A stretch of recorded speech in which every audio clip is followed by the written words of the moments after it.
জয়ের পথে একটু একটু করে এগিয়ে যেতেই এমন উল্লাস আর স্লোগানে মাতেন দেশের রপ্তানিমুখী তৈরি পোশাক শিল্পের শীর্ষ সংগঠন বিজিএমইএ এর 2025-27 মেয়াদের নির্বাচনী জয়ী প্যানেল ফোরামের প্রার্থী সমর্থক ভোটাররা।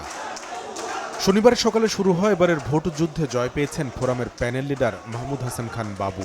ভোট গণনা শেষে ৩৫ পদের মধ্যে ফোরামের দখলে আসে ৩১টি। জয়ী সদস্যরা তাৎক্ষণিক প্রতিক্রিয়া জানান কিভাবে বাড়ানো হবে রপ্তানি বাজার আর শ্রমিকদের দেয়া হবে সুরক্ষা সেই পরিকল্পনার কথা। আমরা শুধুমাত্র ইউএস বা ইউরোপের ওপর পুরোপুরি ডিপেন্ডেন্ট, বাট এই দুইটার বাইরে যে কত market available, including South America বলেন, কোরিয়া বলেন, lot of markets to be explored. Immediate plan হচ্ছে আমাদের সামনে যে ঈদ আছে, এই ঈদে আমাদের বেতন, বোনাস এবং ইত্যাদি বড় একটা চ্যালেঞ্জ রয়ে গেছে। আমি মনে করি অতীতে যেভাবে আমরা এই জিনিসটাকে সফলভাবে একটা সমাপ্তি টেনেছিলাম, এবছর ঈদের সময় তাই হবে।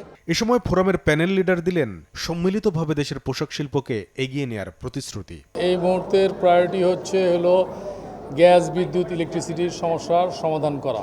আমরা মালিকের কল্যাণ নিয়ে কাজ করব, শ্রমিকের কল্যাণ নিয়ে কাজ করব এবং সামনে আমাদের যে এলডিসি গ্র্যাজুয়েশন ইস্যু আছে, এখানে ট্যারিফ ইস্যু আছে, এটা নিয়ে কাজ করব। আমরা এসএমই নিয়ে কাজ করব।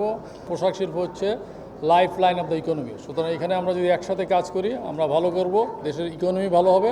এবার বিজিএমইএ নির্বাচনে ঢাকা চট্টগ্রাম মিলে মোট ভোটার ছিলেন ১,৮৬৪ জন। এর মধ্যে যোগ্য প্রার্থীকে নির্বাচিত করতে ভোট দিয়েছেন ১,৬৩১ জন। একসাথে কাজ করতে চাই। কামরুল হাসান সবুজ, সময় সংবাদ, ঢাকা।